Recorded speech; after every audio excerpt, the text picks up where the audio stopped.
Baiklah, di sini saya akan menjelaskan mengenai asuhan keperawatan pada pasien BPH, di mana definisinya yaitu eh, pembesaran kelenjar prostat yang memanjang ke atas ke dalam kandung kemih yang menghambat aliran urin serta menutupi orifisium, menurut Roehborn 2011. Pada gambar ini kita bisa lihat secara langsung ya bagaimana uh, seseorang mengalami BPH, di mana itu pembengkakan kelenjar prostat sehingga menutupi uh, saluran uretra. Nah, kita juga bisa melihat pada kedua gambar ini perbedaan antara prostat yang normal dan orang yang mengalami BPH. Nah, kita bisa lihat jelas di sini, kita bisa lihat jelas ada pembengkakan sehingga uh, saluran uretranya itu menyempit. Sedangkan di sini yang normal, kita bisa lihat saluran uretranya itu tidak mengalami penyempitan. Sama dengan halnya seperti yang di sini.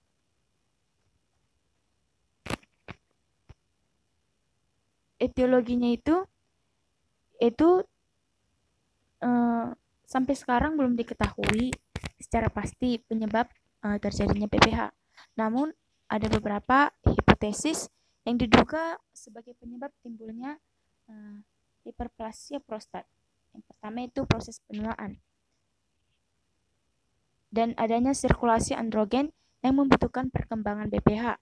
Kedua, dihidrotestosteron, yaitu peningkatan 5-alfa reduktase dan reseptor androgen yang menyebabkan epitel dan storma dari kelenjar prostat yang mengalami hiperplasi. Kemudian adanya bentuk nodular jaringan prostat yang mengalami pembesaran. Normalnya jaringan yang tipis dan fibros pada permukaan kapsul prostat menjadi spon menebal dan membesar. Selanjutnya itu uretra prostatik menjadi tertekan dan sempit yang menyebabkan kandung kemih menjadi kencang untuk bekerja lebih keras mengeluarkan urin. Sehingga didapatkan efek obstruksi yang lama menyebabkan tegangan dinding kandung kemih dan menurun dari elastisitasnya. Adapun patofisiologinya yaitu di mana pada tahap awal setelah terjadinya pembesaran prostat terjadi penyempitan lumen uretra prostatika dan menghambat aliran urin. Keadaan ini yang menyebabkan peningkatan tekanan intravesikel. Untuk dapat mengeluarkan urin, buli-buli harus berkontraksi lebih kuat guna melawan pertahanan tersebut, sehingga akan terjadi resistensi pada buli-buli dan daerah prostat meningkat, serta otot detrusor menebal dan meregang sehingga timbul sakulasi atau divertikel. Adapun manifestasi klinisnya itu yang pertama gejala obstruksi, hesitansi, ukurannya mengecil dan menekan pengeluaran urin, adanya perasaan ingin berkemih tetapi tidak tuntas, dan retensi urin. Nah, yang kedua itu terdapat gejala iritasi, di mana berkemih mendadak serta sering nokturia. Keduanya ini merupakan pendapat dari Nur Salam tahun 2008.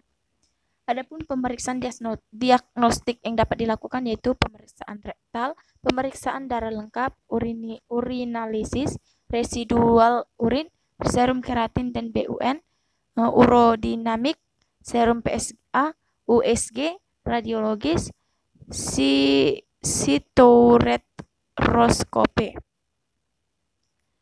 Adapun komplikasi yang diakibatkan oleh BPH yaitu retensi urin, infeksi saluran kemih, involusi kontraksi kandung kemih, refluksi kandung kemih, hidroureter dan hidronephrosis, gagal ginjal, hematuria, hernia ataupun yang disebut dengan hemoroid. Penanganan dan prognosis yang dapat kita lakukan yaitu dilakukannya watchful waiting, medikamentosa dan juga tindakan pembedahan. Adapun proses keperawatan pada klien benigna prostat hiperplasia atau BPH yaitu dilakukannya pengkajian dengan adanya data objektif dan data subjektif serta adanya riwayat penyakit sekarang, riwayat penyakit yang lalu, dan juga ada riwayat penyakit keluarga. Untuk mendapatkan diagnosa juga dilakukan pemeriksaan fisik seperti aktivitas sirkulasi, eliminasi makanan dan cairan yang masuk ke dalam tubuh.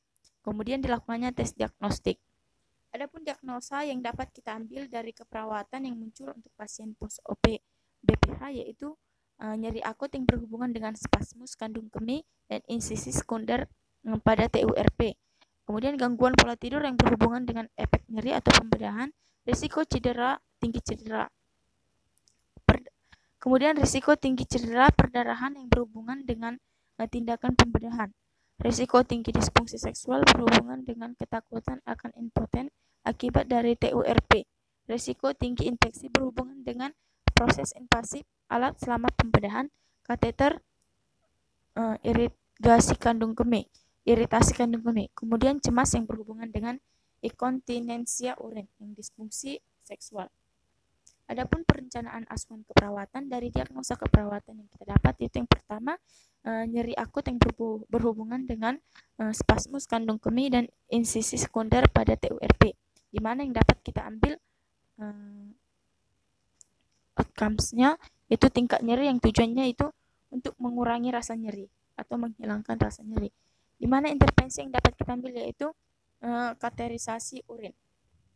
Kemudian gangguan pola tidur yang berhubungan dengan efek nyeri atau pembedahan dapat kita ambil outcomes yaitu kebutuhan tidur dan istirahat terpenuhi. Tidur yang tujuannya itu supaya kebutuhan tidur dan istirahat terpenuhi. Di mana intervensi yang dapat kita ambil yaitu peningkatan tidur. Adapun yang ketiga itu risiko tinggi cedera seperti perdarahan yang berhubungan dengan tindakan pembedahan. Dapat kita ambil yaitu keparahan cedera fisik yang tujuannya itu agar tidak terjadi perdarahan, di mana intervensi yang dapat kita lakukan yaitu pencegahan jatuh. Selanjutnya risiko tinggi disfungsi seksual berhubungan dengan ketakutan akan impoten akibat dari TURP. Yang dapat kita ambil outcomes yang dapat kita ambil yaitu fungsi seksual yang tujuannya itu supaya fungsi seksualnya dapat dipertahankan. Kemudian intervensi yang dapat kita lakukan yaitu seperti konseling seksual terhadap pasien yang mengalami BPH. Kemudian cemas yang berhubungan dengan inkontinensia urin, disfungsi seksual. Outcome yang dapat kita ambil yaitu tingkat kecemasan. Tujuannya itu untuk mengurangi maupun menghilangkan kecemasan yang ada. Kemudian intervensi yang dapat kita ambil yaitu pengurangan kecemasan. Baiklah, sekian yang dapat saya jelaskan. Terima kasih.